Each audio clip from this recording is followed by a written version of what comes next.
Good morning, students. Today let's learn to make an anchor boat. First step, take a paper and fold it.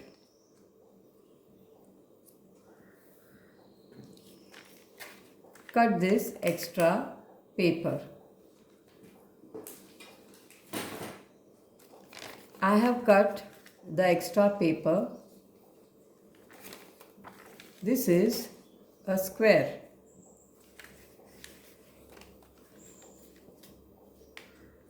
Fold it. Then make a second fold. Now watch carefully. The first paper, fold it in front, and the last paper, fold it at the back.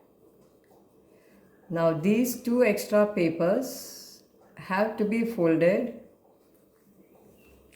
inside.